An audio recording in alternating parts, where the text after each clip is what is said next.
Olá, queridos companheiros de jornada, estamos mais uma vez reunidos para conversar, para reflexionar sobre a palavra do Mestre e como ela pode ser aplicada e trazida para a nossa vida diária. Hoje é a Lei da Justiça. Trabalhamos com a Lei da Justiça, o Livro dos Espíritos, questões 873 a 887, bastante material tem lá. Mas enfim, quando falamos de justiça, geralmente nos referimos à justiça dos homens, a justiça terrena, sendo o significado de cumprir a lei. Porém, esta lei, que é uma lei da sociedade em que vivemos, específica, aquela que vivemos, ela foi feita por homens, com as suas mazelas, com as suas dificuldades, com as suas limitações. Então ela é uma lei, ela é uma justiça falha. Tanto que muitas vezes vemos casos de injustiças terrenas terríveis. Tanto é assim que, como falei e deixei, bem frisado, cada sociedade tem a sua lei.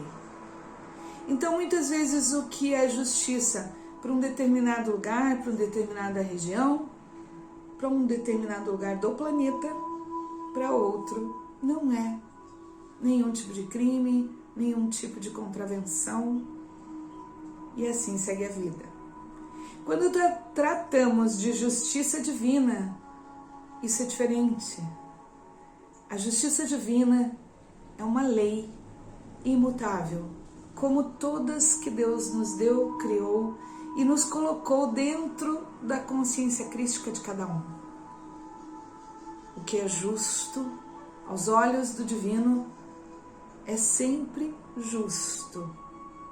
Nada muda, nenhuma situação faz mudar e sempre tem o mesmo parâmetro de atuação dentro da nossa vida. E qual seria o conceito da justiça divina? A justiça divina se resumiria numa frase simples, onde Jesus nos deixou como lição: faça ao outro aquilo que você gostaria que fizessem a vós.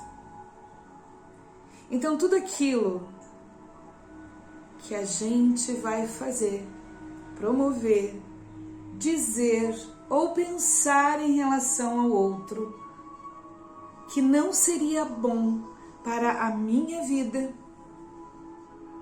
eu estou de alguma maneira faltando com a justiça. Estaria eu incorrendo numa falta de amor, com todas as minhas mazelas reunidas, a ponto de se tornar uma injustiça. Dentro deste conceito divino, a gente pode trabalhar muito a respeito do julgamento, porque isso é uma coisa que fazemos com constância. Julgamos o outro com uma régua que não julgamos a nós mesmos nos nossos atos, onde a gente consegue desculpas, onde a gente consegue motivos para as nossas atitudes que muitas vezes não são positivadas.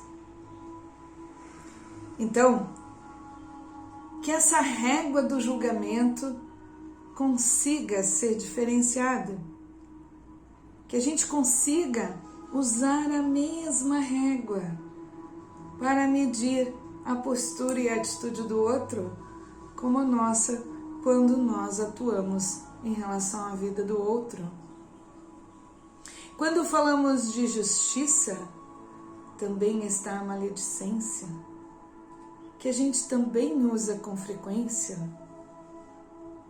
quando, ao julgar a vida do outro, ainda nos sentimos no direito de comentar, de falar todas as impressões incorretas ou, no mínimo, incompletas que temos em relação ao outro.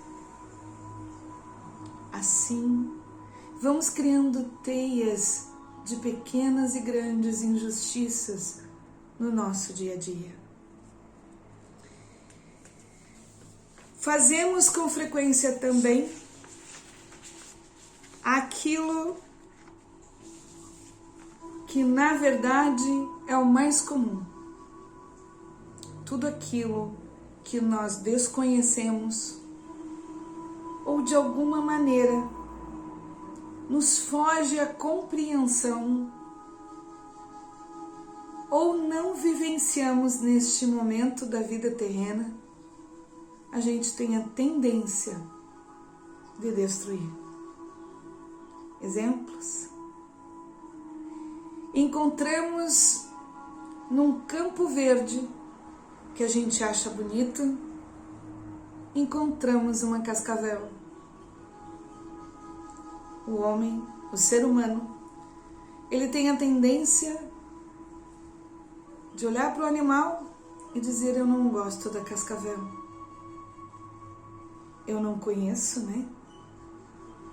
Eu tenho medo da cascavel. Não conheço. Então ele vai lá e mata o animal. Ele vai pegar uma flor e ao pegar, ele vê que tem espinhos. Ah, eu gosto da flor, mas eu não gosto dos espinhos. Então ele arranca os espinhos. Nós, seres humanos, temos a tendência a achar que tudo aquilo que não nos é permitido conhecer por nós mesmos não é bom e, portanto, deve ser extirpado. Nós não temos a humildade necessária para ir buscar o conhecimento sequer da natureza que nos rodeia, quiçá conhecer o nosso semelhante. Quando falamos em justiça divina, é importante salientar a dificuldade que temos de aceitar as coisas como elas efetivamente são. A enfermidade, a aflição, a dificuldade, a finitude da vida material. Estamos lidando com uma lei do universo. E mesmo assim, a nossa falta de humildade nos faz querer mudá-la. A nossa falta de humildade nos faz crer que sabemos mais do que o nosso Criador. Essa é a reflexão que temos a respeito da justiça divina. Pois eis que não compreendemos a maioria das situações que nos rodeiam, as situações que permeiam nossa vida. Mas esse é o nosso desafio. Esse é o convite do Mestre Jesus para que a gente possa evoluir, para que a gente possa se modificar, aceitando a corrigenda, pois ela é a grande lição divina, para que sejamos seres humanos justos, corretos e um ser do bem. Aquele homem de bem que Jesus explica como se define, que é aquele que é caridoso, consciente, amoroso no sentido universal da palavra. A justiça divina, alguns dizem que tarda, mas não falha. Mas na verdade, como tem lá no Evangelho, no Livro dos Espíritos, ela vem no tempo certo para nos mostrar que tudo que vivenciamos é justo, amoroso e misericordioso. Que saibamos aceitar isso. Paz e luz.